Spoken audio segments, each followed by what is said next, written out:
Just preparing it now. Oh, okay. I'll wait. Oh, there it goes. Okay. Well, I'd like to call then the November 2nd, 2020 meeting of the University Heights City Council to order. Mrs. Thomas, will you please call the roll? Mrs. Blankfeld, Here.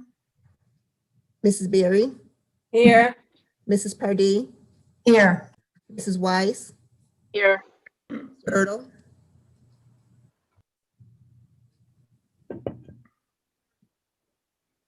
Mr. Rock, Here. Mr. Gould, Here. Is there a motion to excuse Mr. Ertl? So moved, Mayor. So moved, Mayor. Okay, very good. The motion by Mr. Rock, I'll take that then as a second by Mr. Gould. Yes, sir. Thank you. Is there any discussion? Seeing none, Mrs. Thomas, will you call the roll?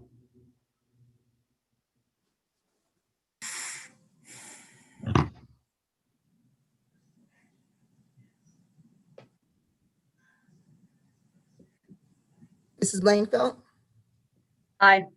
Mrs. Berry, Aye. Mrs. Pardee, Aye. Mrs. Weiss, Aye. Mr. Rock, Aye.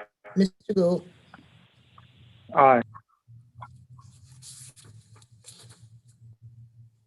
Very good. Motion carries. Will all those who are able please rise for the Pledge of Allegiance? Pledge allegiance to To the the flag flag of the United States of America and to the republic for which it stands, one nation, indivisible, with liberty and justice. for all.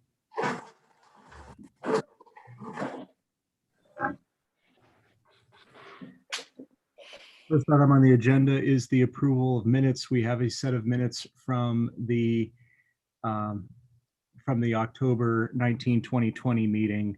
I did not give Mrs. Thomas my mayor's report in time for her to get that draft out with all the detail I normally have in the report. So if there's no objection, I'd ask that we table those minutes so that I can finish giving Mrs. Thomas the details from my last report and have a more complete set of minutes in that aspect at the next meeting. Is there a motion to table? I'll make a motion to table, Mayor. Thank you, Mrs. Blank. Second. Okay. Is there any discussion? Seeing none, Mrs. Thomas, we call the roll. Mrs. Blankfeld, Aye. Mrs. Berry, Aye. Mrs. Pardee, Aye. Mrs. Weiss, Aye. Mr. Rock, Aye. Mr. Gould, Aye. Okay, sure. Next then is comment from the audience.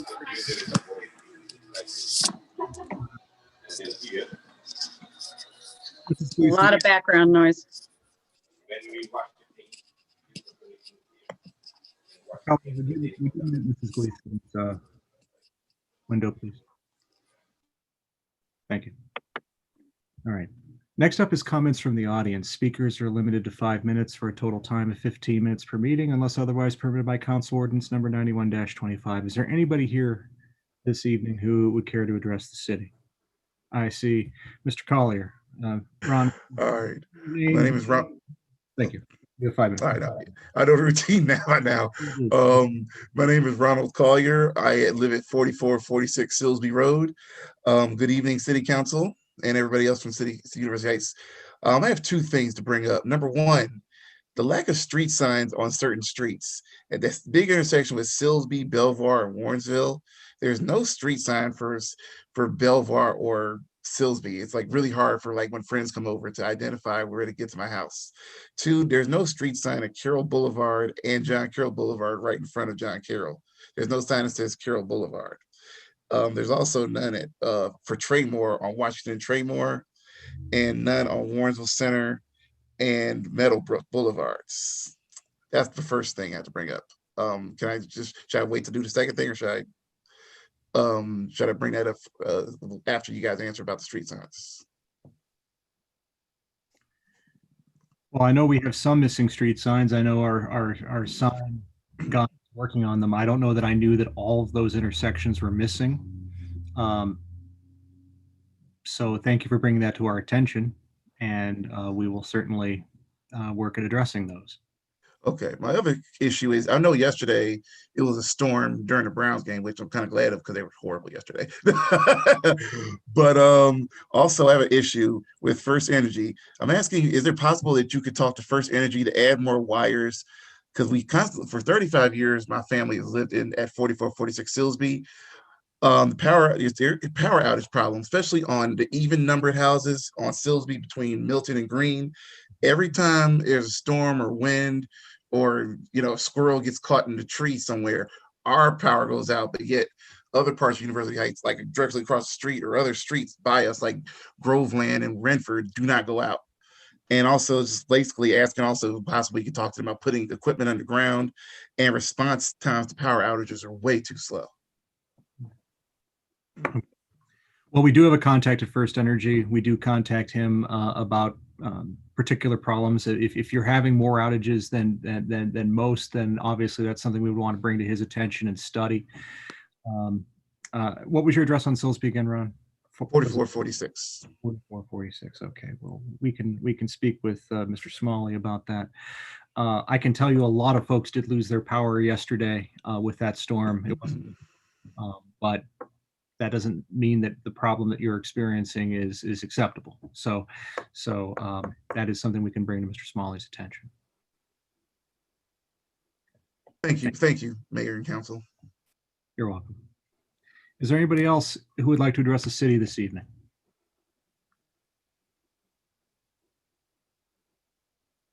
Going once, going twice. All right. Well, then that will conclude the public forum section of this evening's meeting. We'll now turn to reports and communications from the mayor and the taking of action. In my last mayor's report of October 19, 2020, I reported record high numbers of new cases of COVID-19 in Ohio. Today, while preparing this report, I looked back at those numbers and see how far we have slid in just 2 weeks. 2 weeks ago tonight, Ohio reported 1,837 new coronavirus cases, and that was the highest amount ever reported on a Monday to date. Today, Ohio reported 2,909 new cases. Ohio reported 3,303 new cases yesterday, and we shattered the 3,000 mark on Thursday for the first time on the 29th, Thursday the 29th, having 3,590 new cases. On Friday the 30th, the day before Halloween, Ohio set its newest record for the most new reported cases in one day at 3,845 cases. That number is still standing as the highest to date here in Ohio. The 21-day rolling average is now 2,463 cases. That's up from 1,515 new cases just 2 weeks ago.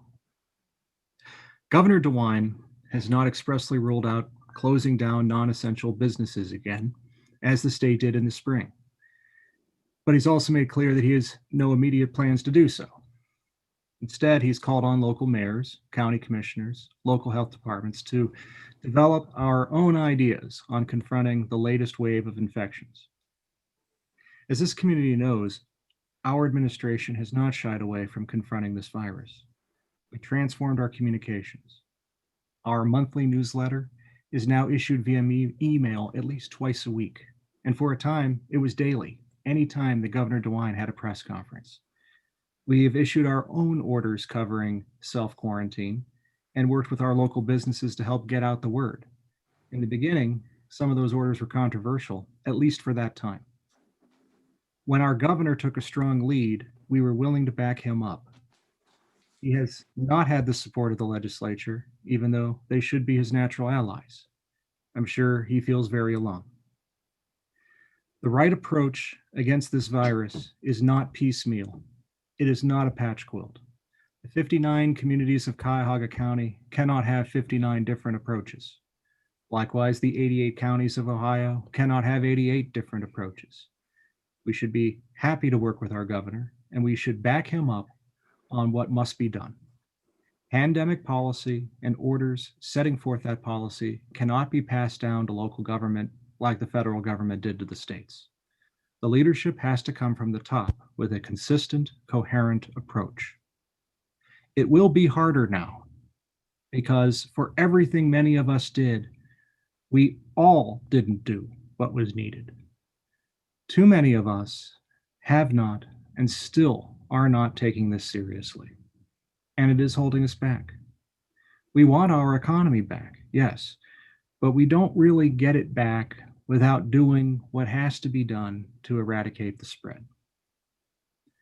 On a personal note, I have lost 35 pounds since the pandemic began. I wish I could tell you it was easy. I wish I could tell you that I don't miss eating ice cream.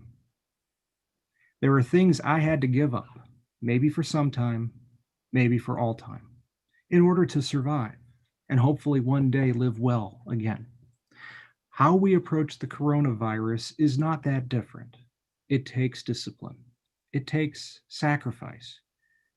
Maybe it takes the fear of dying, the fear of not being there for your family, of not being there to fulfill your responsibilities, the fear of losing everything to find the will to do it. If you don't care enough about your neighbors to care whether they get it, then perhaps having the enlightened self-interest that if we simply quit passing it amongst each other, then and only then might it go away. Tomorrow is election day. Many of us early voted. Many of us will be at the polls anyway. The election and the wrangling over it may continue beyond tomorrow night. We need to put our guard back up. We need to give up what we want today so that we can actually have it safely tomorrow. My wife and I have called off our usual Thanksgiving gathering, our usual family gathering for this holiday, and we will miss them. We would miss them so much more if one or more of them were lost because we couldn't wait to get together. On that cheery note, I mentioned tomorrow being election day. If you haven't voted yet, the polls are open tomorrow from 6:30 p.m. to 7:30 p.m. Please check your polling place as there have been changes. Precinct H now votes at Garrity. Precincts C, D, E, and I now vote at the Rec Center at John Carroll University. Instead of parking by Dolan just inside the main gate, we recommend parking in the Belvoir parking lot and entering the Rec Center at the north end of the parking lot. If you're in line to vote before 7:30 p.m., stay in line and you will get to vote. If you have an absentee ballot and you haven't returned it yet, do not take it to the polling place. They cannot accept it there. In that case, you can vote provisionally at the polling place, but if you want your vote counted sooner, I urge you to return your absentee ballot, either personally or by a trusted close family member, to the Board of Elections by 7:30 p.m. on Election Day. At this point, it is too late to mail it as you can't get it postmarked by today. So drive down there, Euclid Avenue at East 30th. For Halloween, we gave out 47 beautiful home awards, mostly for spooky displays, but some for festive fall decor. It generated a lot of goodwill and good fun during a time when that's all on short supply. To be clear, we will still be issuing the standard Beautiful Home Awards, and those will be announced later this month, along with the other civic awards. Thank you. This concludes my report. We'll now turn to the agenda. The first item on the agenda is Resolution 2020-50, levying tax year 2020 special assessments in the amount of $4 million for the core retail parcel in the University Square development, permanent parcel number 721-01-001 on second reading and on emergency. Mr. McConville, anything you would care to say with respect to this piece of legislation? Yes, Mayor, as you mentioned, this piece of legislation is on second reading. It is the $4 million special assessment on the core retail parcel in the University Square development. That is a contractual requirement of the city under the cooperative agreement. That's by and among the city, the Port Authority, and the bondholders are a beneficiary of that obligation. As I mentioned the last time, we did due diligence with the land bank and the county prosecutor and have obtained written confirmation that the process of removing the $4 million assessment, if we're in a position to do so at some point in the future, will be fairly easy, a matter of passing an ordinance.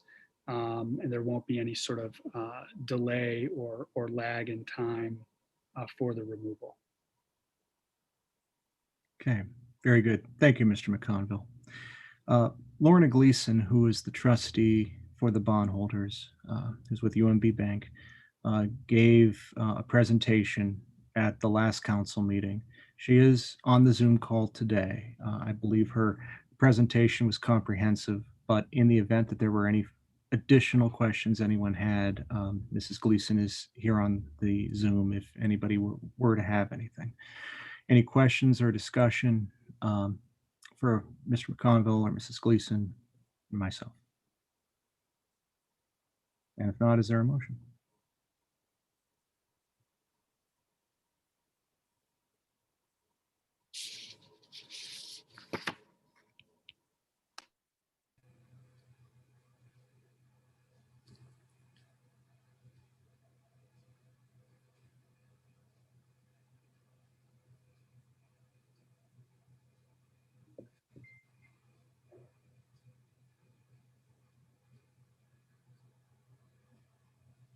Is there a motion? Go ahead.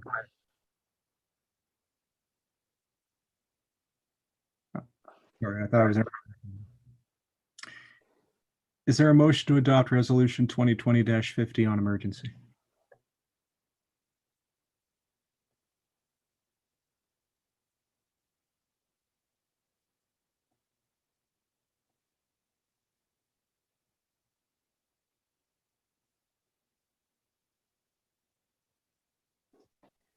So moved, Mayor. I don't feel comfortable making that motion, but to get it moving, I'll second then. Okay, thank you, Mr. I understand. And thank you, Mrs. White. Any discussion?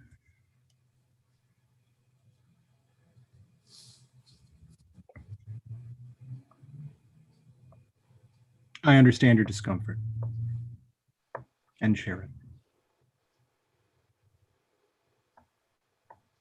If there's no further discussion, I suppose, Mrs. Thomas, you could take the roll twice here. First would be on the suspension of the rules. Wait, Mr. McConville, did you have something? Not suspending rules because You're we're right. second reading. It's just on passage. Thank you, Mr. McConville. So it is on passage. We don't require a suspension. It's on second reading. It is second reading on emergency. So the emergency does require 5 to pass. Is that correct, Mr. McConville? Correct. All right, so there'll be 1 vote. And it's on passage. Mrs. Thomas, will you call the roll? Mrs. Blankfeld, Aye. Mrs. Berry, Aye. Mrs. Pardee, Aye. Mrs. Weiss, Aye. Mr. Rock, Aye. Mr. Gould, Aye. I think it's safe to say nobody wanted to vote on that. Okay. Thank you. Motion carries. And thank you, Mrs. Gleason, for being here. And thank you, council, for considering it and voting for our motion. I appreciate it very much. Thank you. Next item is item B, ordinance 2020-54, amending ordinance 2019-15, establishing a policy regarding credit cards issued to the city of University Heights. This is on emergency. Mr. Kennedy, would you take this one, please? Sure, Mayor. Good evening, everybody. This represents a change to the current credit card policy to give the authority to manage and administer the accounts to me, as opposed to Ms. Drew, who was given that original assignment when the policy was developed. I think it's better that it comes under the auspices of the finance director. I'm really the only full-time person in the department that's there all the time. Puts a little strain on the secondary staff there to be available when folks need something, especially during the pandemic. There's a lot of needs to fill on a very real-time basis. So I think this will make it a little easier to administer and manage the program. And as I noted there, I've already started to make some changes to the number of cards we have out and to bring it in a little stronger level of control from here on out. And I'll just ask it to be on emergency so we can get it going right away. And then I'll have a meeting with the department heads to review the policy to make sure everybody's back on board and we have all the necessary papers signed off. And be happy to answer anybody's questions if there is any. I found it a very good policy, but how does it change the policy that was there? It's just who monitors it? Yeah, Ms. Barrett, there's two recommended approaches to managing credit cards. One is to designate what's called a compliance officer, which is what the city did when they originally designed this. There's some audit guidelines that address this, where they recommend that the person not be the fiscal officer or the treasurer. I think that's what the original policy was being designed to accommodate. I think, as with a lot of the policies of the auditor's office, those are more geared towards bigger cities, the city of Cleveland, the county, where you have a multitude of different positions that you can assign to. The only other two positions in the finance department are part-time employees. They're not at work every day, nor are they expected to be there every day. Just makes more sense to give the ultimate responsibility to me, since I signed the checks to pay the credit card bills anyways. I just think it'd be an easier program and eliminate some of the frustration that comes up with just the logistical issues that we face. But that's really the only major change, is to take out the compliance officer and assign my position as the administrator. Thank you, Mr. Kennedy. Go ahead, Mr. Gould. Mr. Kennedy, when was the change in compliance officer had? I mean, originally, Mr. Gould? Most recent. The policy was adopted in 2018, I believe. At that time, there was discussion about the auditor recommendation that the fiscal officer not be the compliance officer on the one hand versus practicality on the other. And the decision was made at that time. I think also in connection with Mr. Goff not always being reliably at City Hall, that we would go ahead and comply with the auditor recommendation, which is not mandatory. So my preference, and Mr. Kennedy and I discussed this, is that our policy reflect what's actually happening up at City Hall, and what will allow us to both, comply with auditor requirements on the one hand, but have a practical setup to enable our employees to conduct business. And this is pretty clearly the best way to do that. Mr. McConville, when did you first become aware of the need for a change, and what precipitated the conversation to remove the things the way that they were and to move to this system? It was really just conversation with Mr. Kennedy, talking about the day-to-day management of our credit cards. I see. And Mr. Kennedy, was there anything that happened in your department that precipitated the change from the way things are now to this proposed system? Well, I think Ms. Drew, who was the compliance officer, had emailed everybody and said she was frustrated or something to that ilk about how things were going. It was just an administrative kind of hiccup where the receipts aren't coming in. She was frustrated. Maybe it's the timing of when she's there versus when other people are there. I just thought I'm in a better position to handle that since I would have to sort through that anyways. And that takes out any kind of frustration that would maybe limit her ability to get things done. She did a great job. I just think this is the better way to go just because of the logistical benefits we get out of me being credit cards. Okay. Mr. McConville, would a discussion regarding the details of Ms. Drew and her complaints be more appropriate for an executive session, or should they be spread upon the record? I'm not, I haven't had those conversations with Ms. Drew directly, so I don't see any reason why we wouldn't just talk about this on the record. You know, it's an administrative policy. Yeah, I don't see the need for an executive session. But okay. I mean, I would defer to counsel if it was I guess my question, let me ask that differently. Is it inappropriate to go into executive session to discuss this? Well, I guess it depends on what you want to discuss. If it's the performance of Ms. Drew or the complaints that she's making specifically, that's permissible. That's what I'd like. All right. So, on that point, because you know, just to create the record for the cause for the executive session, you know, members of this council received an email approximately a week, maybe two ago, and now the person who wrote that email is being codified out of the position that she was previously in. And I understood from Mr. Kennedy's brief mention that there were some complaints or frustrations.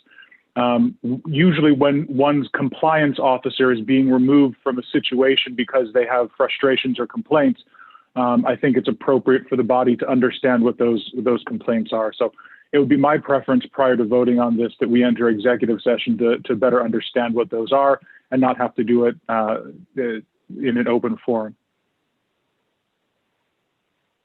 I just wanted to just to give Councilman Gould a little background. The previous finance director drafted this ordinance.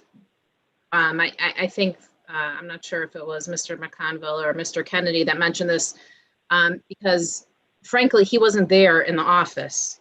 Mr. Kennedy is there all day long. The other two finance employees are not there, which I think in and of itself is the reason why we need to do this. I don't think it has anything to do with anybody's performance. Nobody's been fired. I'm not sure why that email was sent out, but I just think it makes much more sense, especially in a small office, to have a person that is there all the time being the compliance officer, especially when he's the one reconciling that at month's end. Vice Mayor Weiss, are you aware of what Mr. Kennedy was referring to about the compliance officer's frustrations or concerns specifically regarding receipts? Well, we all received an email. I'm not sure why, but I mean, I don't necessarily think that email was meant for us, and we haven't been told that anybody has been replaced. I just think this is a straightforward, Mr. Kennedy should be the compliance officer. He does that work anyways, and he's the only one in the office full time. If somebody needs to come get the credit card when she's not there, then they're stuck. And to be clear, nobody's been replaced. No. And the setup of the finance office is different now than at the time when the policy was entered. Mr. Goff was not physically in the office, in the finance office itself where the credit cards were, due to an injury. He was working remotely, well, on city property, but not physically in the finance office. That is not the present situation. Our full-time finance director is full-time available to be and is available and is in the office during regular city hall hours, which was not the case at the time when that particular policy was drafted. At the same time, we do have two part-time folks in the finance office who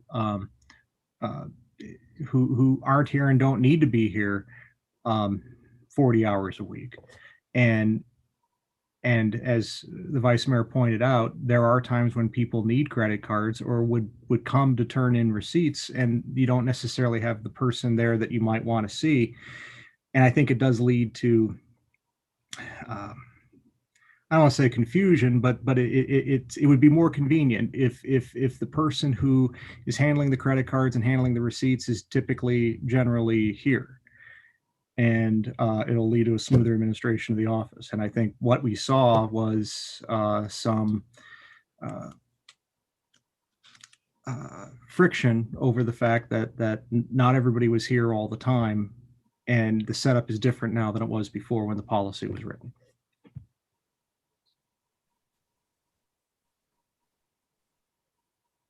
Okay, I guess I'll just ask the questions on the record. So I don't, when you talk, Mr. Kennedy, about the frustrations around receipts, can you describe what those frustrations were? I can only give you my interpretation, Mr. Gould. I asked for any kind of email documentation that went out to people that would exhibit frustration and not being compliant. I was told there weren't any. I asked for email documentation of any kind of problems that were given to my attention. There weren't any. So I just think it was a general level of frustration is that people that use the card either didn't create a purchase order at the time they created the card, which on a scale of 1 to 100 is about a 2. When you're going out to buy light bulbs, I'm not going to stay up at night worried about that as opposed to the $4 million assessments you're voting on. But it was those kind of things that I think can just be resolved internally. My relationship with the department heads and my method of communication is more hands-on, verbal, physical, as opposed to email back and forth. I just think this will work out better. That's really it. And the frustrations are probably just because, like I said, because of the logistics. Somebody uses the card, the person that's managing the card isn't there, they drop off a receipt, they can't find the receipt the next time they're in. I'm ready to take responsibility for doing that on a day-to-day basis. So were there certain charges that you don't have receipt documentation for on the credit card? No, I don't believe there are any at this point in time. There may have been when the card got returned that the receipt somehow got lost, but I think all those situations, there's no situation that I see any kind of financial risk associated with. Thank you. Here, just one other point just to make is I feel comfortable with the controls in place because the finance director is not the one actually writing the checks or wiring over money. He's only doing, the month-end bank statement. So that's where that control is right there.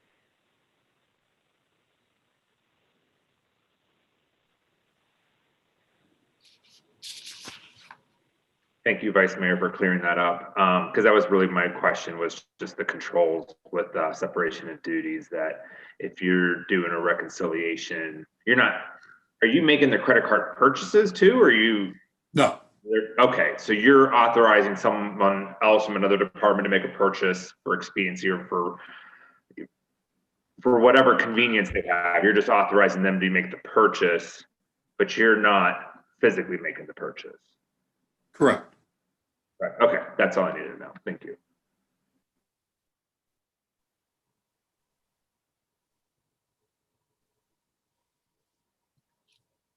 Are there any other questions?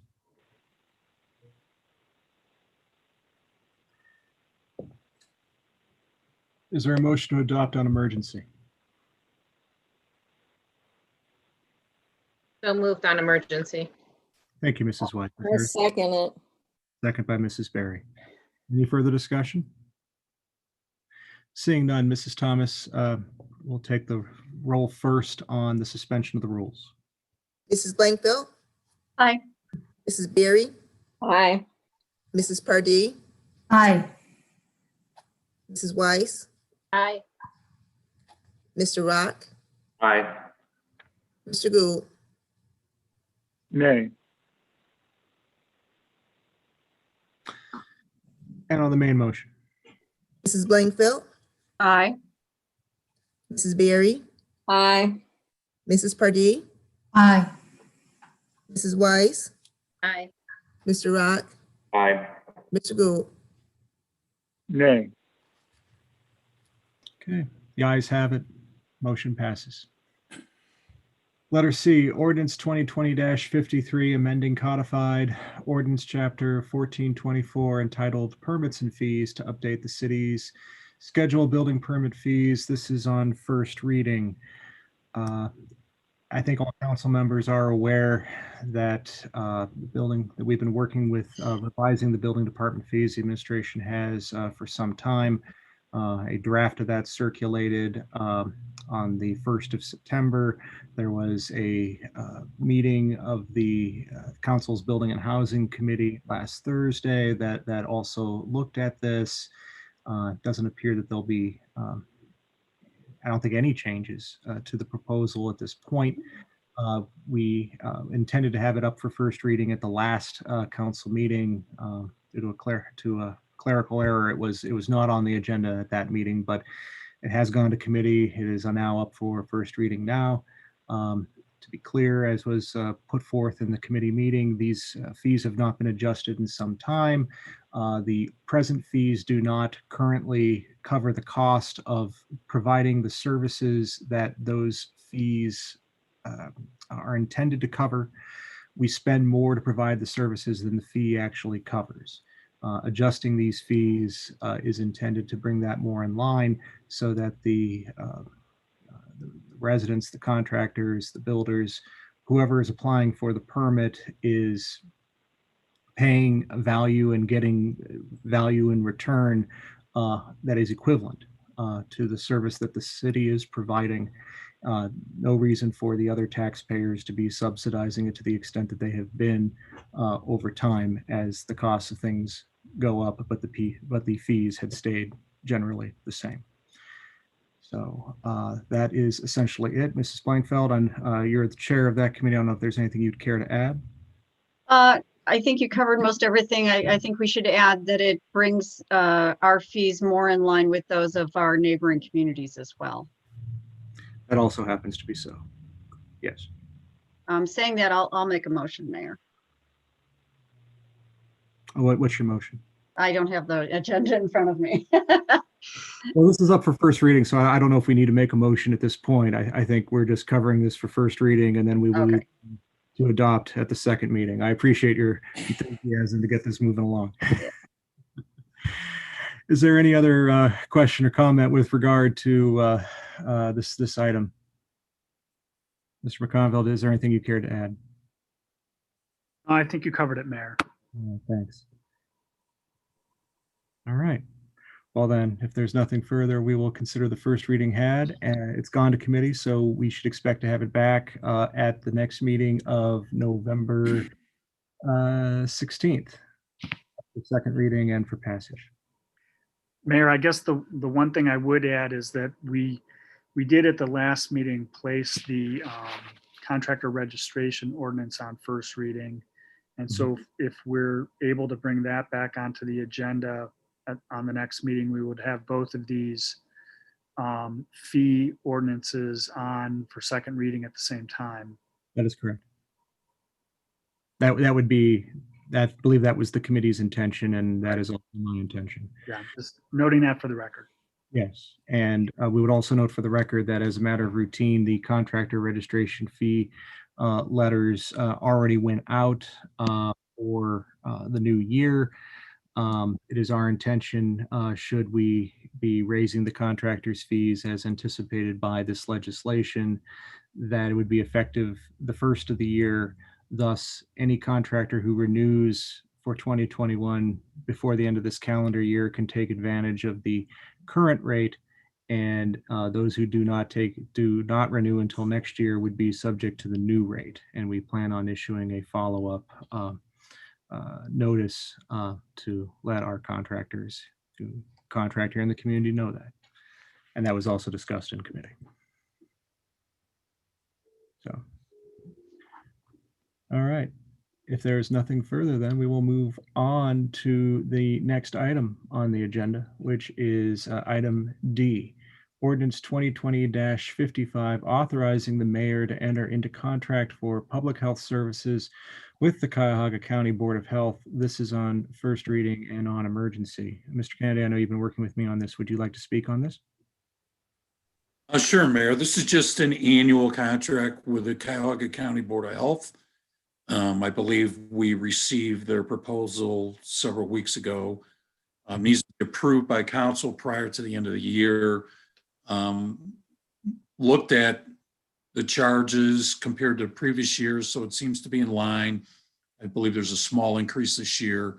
And just so everybody knows how this is paid, it's paid via deduction in the 2 property tax settlements that the County Budget Commission processes each year. So half the contract will be paid on the first settlement by the Budget Commission. The second settlement later in the summer, early fall, will then satisfy the remaining obligation to the Board of Health. And I had a couple of questions that I believe that I got answered sufficiently by members of the Board of Health.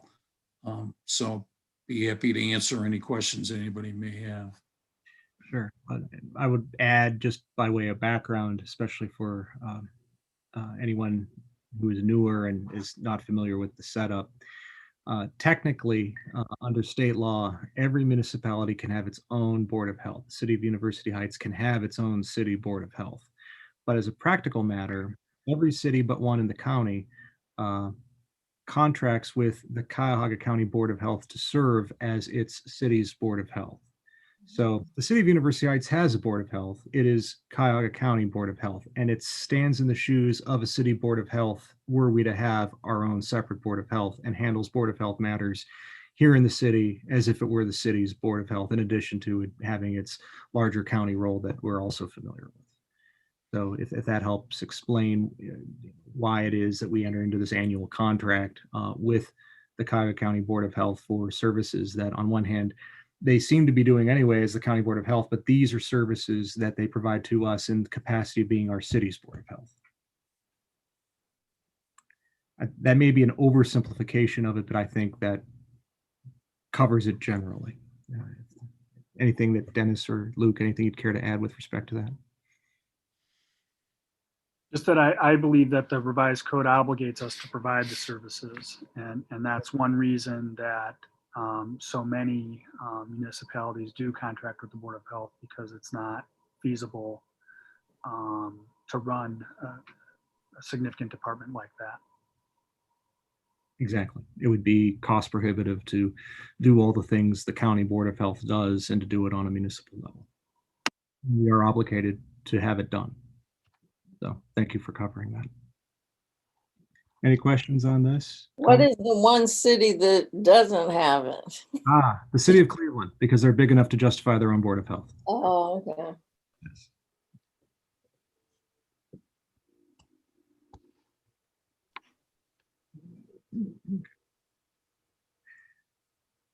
All right. Well, this is on first reading, so that there is no need for a motion at this time. Everyone has a copy of the contract. We plan to have it back at the next meeting for further review and presumably to consider adoption. All right. So that said, we are now on to item E, which is a motion to hold an executive session immediately following this regular meeting for the purpose of discussing personnel, legal, and/or real estate matters. I am not aware of anything for which we need to call an executive session at this meeting. So if there is nobody else who has anything, we will pass at this time on a motion to hold an executive session following this meeting. And then we will turn now to directors' reports. First is finance. Mr. Kennedy. Thanks, Mayor. I sent out last week the final reports after we closed up the month of September that accompanied a narrative that gave some highlights to revenue, expenses, and cash position issues that the city ended up with at the end of September. We started the close process for October. Did want to make everybody aware on a couple things. Through the month of October, we're right about equal to where we were last year in terms of income tax collection. So that's equal to the collections, but still down what we had projected in some growth for the balance of 2020. Most of you may be aware that the governor last week announced that there was going to be another $5 billion distribution from the Bureau of Workers' Compensation. We have been informed that we will get an additional stipend based on those disbursements that the state will process. We should get $155,000 and some change in the next several days from our second distribution. This new one that the governor had announced last week amounts to about $577,000. There's no schedule on when that's going to post. All I was told at this point in time is that we will have that available prior to the end of the year. So we have received all our CARES Act money that amounted to a little over $1.1 billion.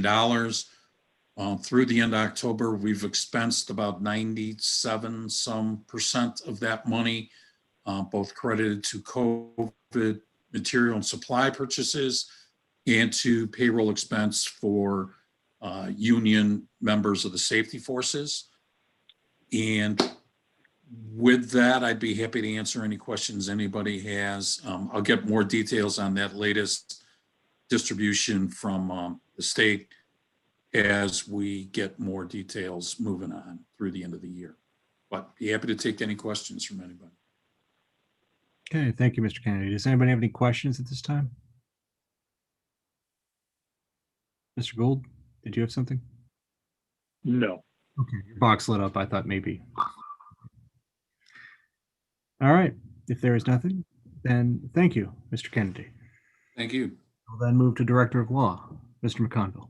Thank you, Mayor. A few items this evening. First is just a reminder that we have a seat that's unfilled on our Fair Housing Board and want to make sure that we get that filled, preferably by sometime in November, if possible. We're working with counsel on 2 of the cases, legal counsel on 2 of the cases, and waiting to see if we get responses on the other 2 that are pending. Council, I'll have for you at your next meeting the rental registration ordinance modification, along with it. There was another ordinance that escapes my mind right now that came out of the building and housing meeting, but I should have 2 ordinances for you at your next meeting. The mayor and I were on a conference call last week with legal counsel and site manager for the Heights Jewish Center, and we're nearing a lease, a new lease with respect to the parking lot that, excuse me, is used for Purvis Park. We've worked through a variety of issues there. And lastly, I've been asked to take a look at a demolition issue. Ms. Thomas confirmed for me shortly before the meeting that we did not, in fact, declare those properties a nuisance. So in any event, action will need to be taken with respect to each of those properties. But Mrs. Pardee, I will follow up with your question about whether an ordinance was passed that specifically reserved the authority for demolition to council. I do remember that that was an issue that Mr. Sims had raised a few years ago, and we'll do due diligence on that and report back to you hopefully this week. And that concludes my report. Thank you, Mr. McConville. I just want to raise one point about the Fair Housing Commission. I do have applicants. We did make a call out to the community seeking applicants for the Fair Housing Commission. It was also in the newsletter and advertised on social media. And I anticipate having somebody up for council confirmation at the next meeting. Excellent. Thank you. Any other questions for Mr. McConville? All right, seeing none, we will go to public safety. We'll start with police. Lieutenant McCarter, do you have anything on behalf of Chief Rogers, who is used from today's meeting? Chief Rogers is on vacation now, so I'm happy to sit in for him tonight. Chief Rogers does not have anything to report this evening, but I would just like to explain to council that our Office of Community Policing has, for the first time this year, we're getting close to the holidays, but we're doing a Stuffing the Cruiser program. Our intent is starting today on November 2nd through November 25th is to collect non-perishable food items, kind of like a food drive. And we're going to make those donations to the Greater Cleveland Food Bank right before the Thanksgiving season or holiday. We're also going to make this a little bit of competitive in nature, where we're going to have our department competing with the South Euclid Police Department and see how we do. So we're kind of curious to see how we're going to do. We're looking forward to a successful event. Throughout the 3 weeks, we're going to place a police cruiser at grocery store locations, for example, Whole Foods and Heinen's and Target, to kind of advertise our program. So we're looking forward to a successful program. Thank you. Okay, thank you, Lieutenant McCarter, and thank you for being here this evening. Any questions for Lieutenant McCarter? All right, seeing none, we will go to public safety. Fire, Chief Perko. Thank you, Mayor. Good evening, Council. 3 items to report tonight. One, just going through conducting our annual fleet and equipment inventory, preparing for our budget analysis when we start planning for the budget next year. Second item, we've been working on trying to release a monthly public service announcement, something that's safety oriented, coming from our Fire Prevention Bureau office. With the windy storm we had this week into last night, we started that by releasing the first one today. We have it posted on our social media site, encouraging residents to stay safe when it's high wind and there are a lot of down wires, encouraging them to stay away and to call 911 so that the fire department can make sure that we cordon off the area.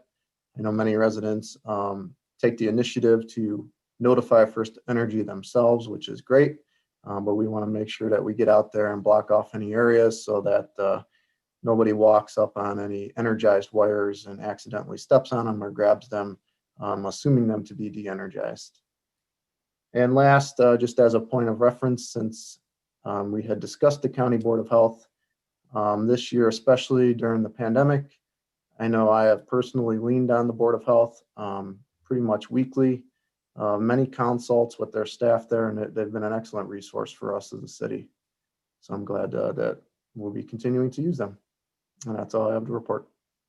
Very good. Thank you, Chief Perko. Any questions for Chief Perko? All right, seeing none, we will move on to the Service Department. Mr. Picorni. Thank you, Mayor, and good evening, Council. Only 2 items to report this evening. Our last weekend, we held the household hazardous waste collection and paper shredding event. That went quite well. We had a large attendance, line of people around the block dropping things off. We will be dropping those items to the Cuyahoga County Solid Waste District later this week, once we have them all packaged and prepared for them. The next one of the paper events, paper shredding and household hazardous waste events, will be held March 17th. That's the time change weekend, so we'll be holding it on the 15th Friday and the 16th Saturday of March 2021. Second item I'd like to report on is curbside loose leaf collection, and that's going well.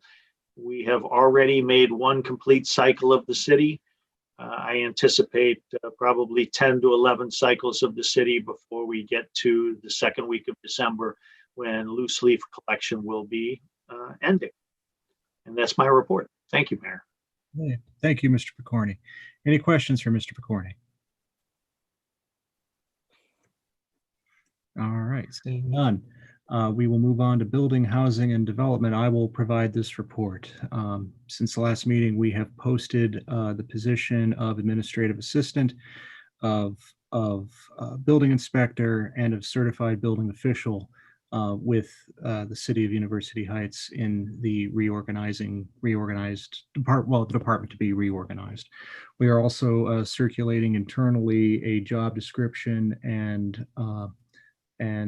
eventual posting that we intend to make for a director of planning and community development for this department. So the department itself would be called the Department of Planning and Community Development, which would have then divisions of planning, building, and housing, thus covering all those functions and in our estimation doing them better than we had been, especially with the renewed emphasis on planning. So that is essentially where we are at this time. I will be sharing those drafts once we have gotten them to a point where we feel like they should be shared with our chair of our building and housing department and anybody else on council who would, of course, like to see them. So that's basically it at this point. If you have any questions, happy to take them now or later. So, all right, very good. Moving on then to city engineer, Joe Chuney. No report this evening, Mayor. Okay, thank you, Mr. Chuney. Communications and civic engagement, Mr. Cook is on vacation. However, I can tell you that before he left, he was full tilt on the Halloween between the Beautiful Home Awards and getting word out on how, if one's going to trick or treat, one may endeavor going about that, participating either as a house that's offering treats or somebody who's out seeking them. I know that there was still some done. We did see folks with leaving candy out in bags, hooked to fences. A lot of folks tried the candy chute, where they had a PVC pipe or a drain spout, where they were remaining socially distanced and sending candy down, where it would then drop into the bag of the recipient below. So people were finding a way to have fun and celebrate the holiday. There were plenty that chose not to, and I don't blame them in the least if they felt that it was better to sit this one out this year. We discouraged folks from having in-person Halloween parties, especially indoor in-person Halloween parties, and we got the word out about all that accordingly. Also, Mr. Cook's was working on getting the word out about the household hazardous waste collection and the paper shredding event, and also information about the polling locations. When 5 of our polling places have either had a change in polling location, or in the case of John Carroll, a change of where the polls are located on the campus. It was very important that we bolster the efforts of the Board of Elections to make sure that there is no confusion on election day, that people go where they're supposed to go if they are voting in person, and if they're going to John Carroll, that they don't end up on the wrong end of campus. So I know that time is often at a premium during the day, and if you have to wait anyway, you don't want to be looking around in the wrong area for your polling place. So that would conclude the report of the Communications and Civic Engagement Coordinator. And that moves us along then to Economic Development. Mrs. Drucker. No report tonight, Mayor. Thank you. I would add, though Mrs. Drucker doesn't have a report, that she has been most helpful in assisting me and us in the coordination of the efforts to redo our building and housing departments into the Department of Planning and Community Development. So I want to take a moment to thank you now, Susan, for your ongoing work on that. We will now turn to the council committees. First up is Building and Housing. Mrs. Blankfeld. You're muted. No real report, Mayor, as I think Mr. McConville summarized everything we discussed. And those items will appear on the next meeting's agenda. Didn't mean to steal your thunder. No, not at all. You do a great job of putting it all together. Thank you. Okay, thank you, Mrs. Blankfeld. Community outreach, Mrs. Pardee. Thank you, Mayor. There will be a committee meeting on November 30th, which is a Monday at 6:30. The meeting will look at the neighborhood mediation program that Councilman Gould worked on before he joined us on council. If there's anything else you or Mr. Cook would like us to entertain, just let me know. The agenda will be forthcoming. Thank you. Okay, thank you, Mrs. Pardee. Economic Development, Mr. Rock. No report, Mayor. Thank you, Mr. Rock. Finance, Mrs. Weiss. Yes, thank you, Mayor. There will be a Finance Committee meeting on December 2nd at 7 p.m. to discuss the budget for 2021. Okay, thank you, Mrs. Weiss. Recreation, Mr. Ertl. He's not here at this meeting. Does anybody from the Recreation Committee care to offer a report? There was a recent committee meeting. Well, we'll just state for the record that there was a recent meeting and we discovered, or rather discussed, options for summer rec for next year, as well as summer events such as the parade and the pool and alternatives that we may pursue in finding a way to adjust those activities in light of the ongoing COVID pandemic and seeing what we can do to adapt and still make an offering in several of those areas. Will be an ongoing discussion and fluid, as most things are with COVID.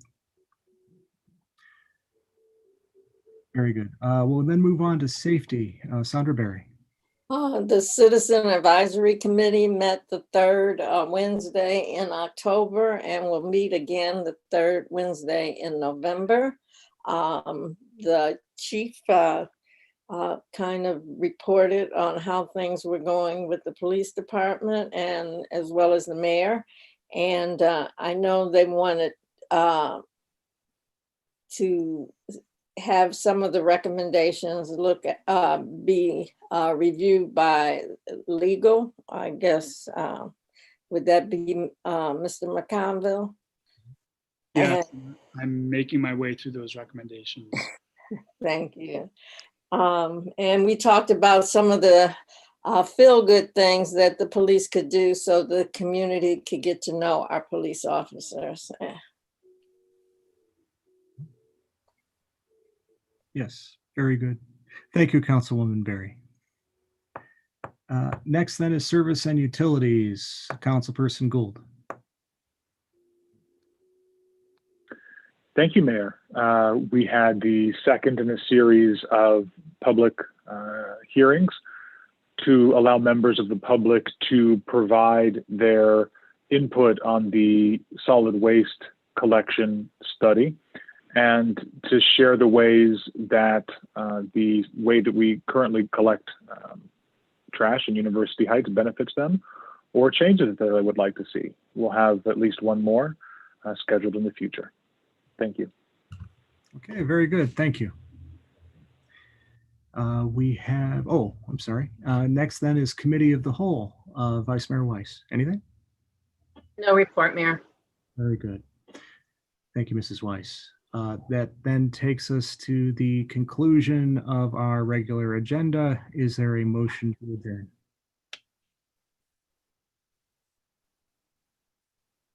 So moved.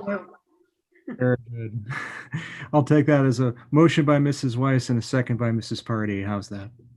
All right, very good. If there's no discussion, Mrs. Thomas, will you call the roll? Mrs. Blankfeld. Aye. Mrs. Berry. Aye. Mrs. Pardee. Aye. Mrs. Weiss. Aye. Mr. Rock. Aye. Mr. Gould. Aye. Very good. We are adjourned. Thank you. And we will see you at the next regular council meeting of November 16, 2020 via Zoom. Thank you. Night. Be well, Bye, everyone. everybody.